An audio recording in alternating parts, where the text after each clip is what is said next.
Europe 1, La France bouge.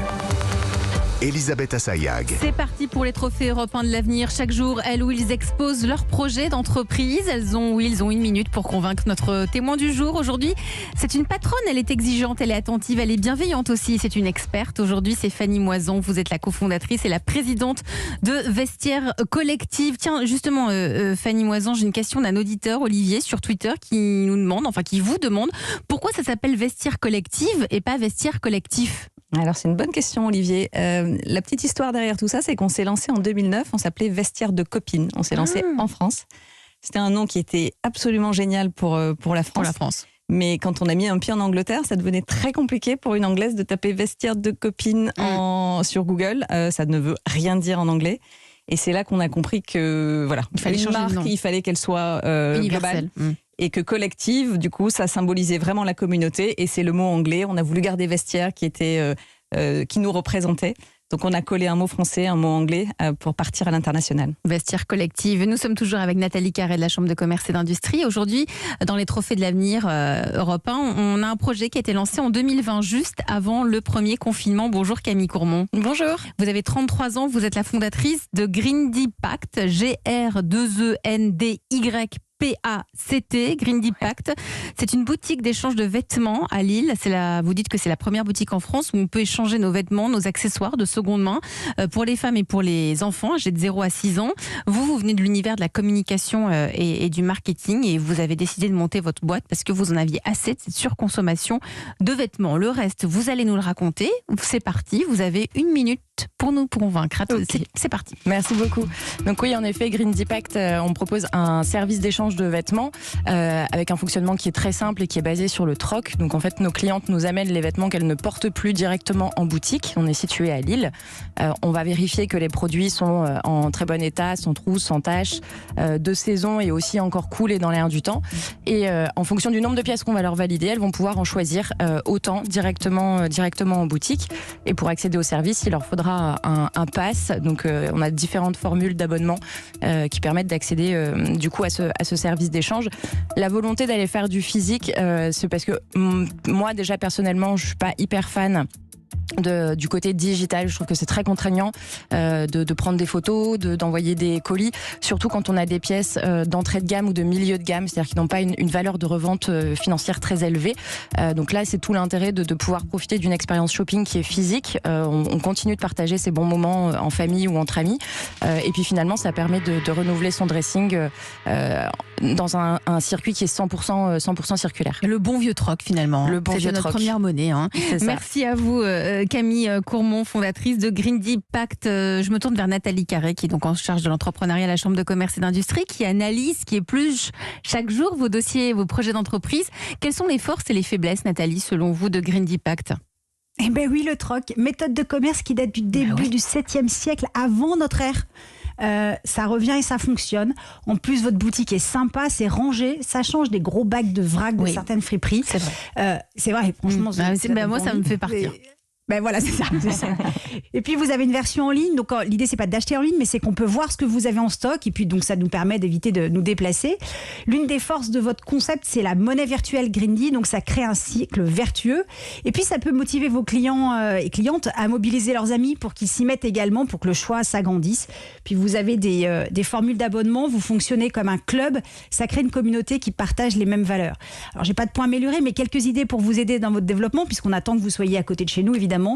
Donc vous avez des boutiques solidaires aujourd'hui qui fonctionnent grâce au bénévolat. Peut-être que parmi votre communauté, qui est déjà importante alors que vous démarrez, vous pouvez trouver des hommes et des femmes qui ont envie de donner quelques heures par semaine ou par mois pour tenir la boutique.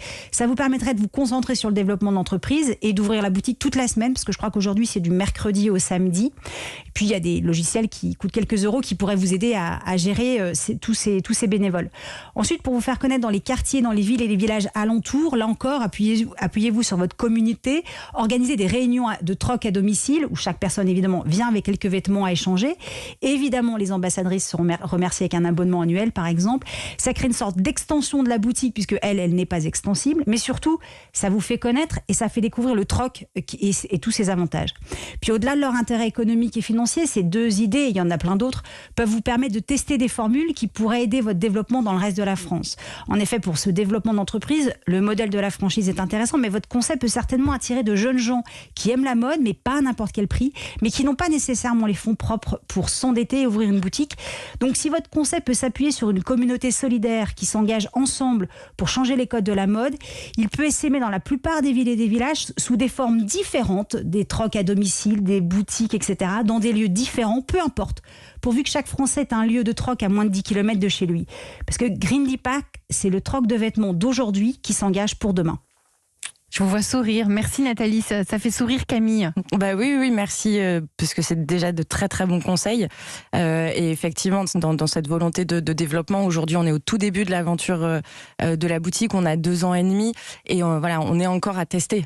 Il faut qu'on teste plein de choses, et donc voilà, je garde tout en tête. Mais de toute façon, si vous n'avez pas tout gardé en tête sur europe1.fr ou en podcast, vous pouvez écouter les bons conseils de Nathalie Carré. Fanny Moison, cofondatrice et présidente de Vestiaire Collective.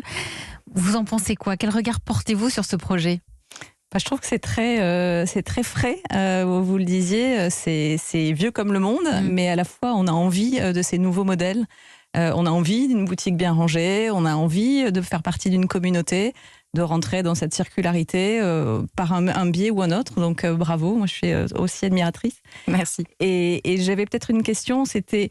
En parlant tout à l'heure avant l'émission, tu parlais d'impact. Déjà, tu as l'air d'avoir vraiment quelque chose de très fort en termes de développement durable, une réflexion en tout cas. Est-ce que c'est quelque chose qui est mature? Est-ce que vous voulez vous lancer dans des process comme Bicorp ou autre? Entreprise à mission. Voilà. Alors oui, clairement à long terme, c'est évidemment la volonté. Aujourd'hui déjà en termes d'impact, en fait, en parallèle de la boutique, on propose un parcours, et donc c'est toute la partie digitale de Green Deepak, c'est qu'on propose un parcours qui est ludique et éducatif, donc un parcours de gamification qui permet vraiment de récompenser nos clientes et toute la communauté au fur et à mesure de leurs échanges. Et donc on va aller les valoriser, les féliciter, leur donner de l'information aussi sur les alternatives qui existent pour consommer mieux, moins, que ce soit dans le textile, enfin dans la mode ou surtout plein d'autres sujets. Donc aujourd'hui, on est vraiment déjà dans cette démarche d'accompagnement. On n'est pas qu'une boutique. J'ai vraiment envie qu'on soit un acteur de ce changement de comportement qui passe par l'éducation. Et voilà. Et il pourrait y avoir d'autres Green Deepak ailleurs qu'à Lille? C'est votre objectif? Absolument. De faire plein de petits? Ah ben, plein. Les petits, les géants du troc. Hein? Les mini du troc, faut que ça reste en proximité. Ouais, mais il faut que ça reste en proximité. Et voilà, un commerce local. Je vois grand, mais je vois aussi très proche et très en proximité. Donc voilà, il y aura plein de mini. 70 mètres carrés de boutique, environ 30 000 vêtements sont déposés chaque jour ou... Non, sur les 2 premières années. Pour les 2 premières, ouais. C'est déjà pas mal. Fanny Moison, vous recrutez, vous, cette année, chez Vestiaire Collective. Vous nous parliez tout à l'heure de ces responsables d'authentification. Est-ce que vous recrutez? On recrute toujours beaucoup. On est à peu près 700 aujourd'hui à travers le monde chez Vestiaire Collective. Et on recrute beaucoup et dans tous les métiers. En ce moment, beaucoup en Asie. On n'en a pas parlé, mais c'est notre prochaine étape. Le Japon? Alors, Japon-Corée. Moi, je me suis installée à Hong Kong. On avait développé Hong Kong, Singapour, l'Australie. Et là, les 2 grosses prochaines étapes de Vestiaire cette année, ce sera la Corée, là, en juillet, et puis le Japon avant la fin de l'année.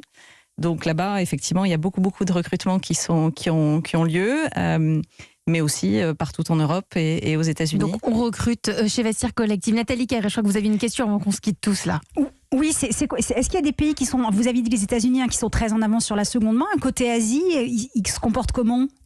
Alors, Asie, il y a une exception à la règle qui est le Japon, qui est le premier pays au monde en termes de deuxième main, parce que historiquement, le vintage est très très fort. Vous connaissez les jeans vintage japonais. C'est vrai. C'est une culture, en fait, aussi beaucoup de cadeaux et de revente derrière. Donc, vous allez à Tokyo, presque tous les coins de rue, vous avez une boutique de deuxième main. De cadeaux. Voilà, beaucoup de... voilà. Donc, le Japon est un très, très gros marché, mais à part ça, ce sont plutôt des marchés naissants, si on regarde comparé à l'Europe et et aux États-Unis.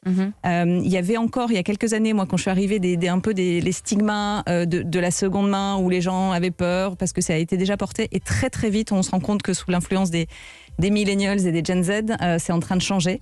Et ils ont très vite compris qu'il y avait une vraie valeur, déjà écologique et financière, à acheter ou vendre de la seconde main. Donc c'est en train d'exploser là-bas aussi. C'est en train d'exploser la seconde main. C'est déjà la fin de votre émission. On en sait davantage sur ce marché qui explose, qui est le marché de la seconde main. Merci à vous. Déjà, merci à Camille Courmont, notre pitcheuse du jour, pour Green Deepact, une boutique d'échange de vêtements à Lille, basée sur le troc. Ouais. Et merci à vous, Fanny Moisan, cofondatrice et présidente de Vestiaire Collective. On vous souhaite bonne chance. Merci, ça cartonne et on vous souhaite encore plein de belles nouvelles. C'est déjà la fin de votre émission. Nathalie Carré, à lundi. Lundi, on se retrouve avec la PDG de Transavia. Et oui, il va y avoir on s'attend à un afflux massif de passagers cet été dans les aéroports. Comment Transavia est en train de s'organiser? On aura toutes les réponses avec Nathalie Stubler, la PDG de Transavia. D'ici là, bon week-end, le Flash et Christophe Ondelat pour son émission.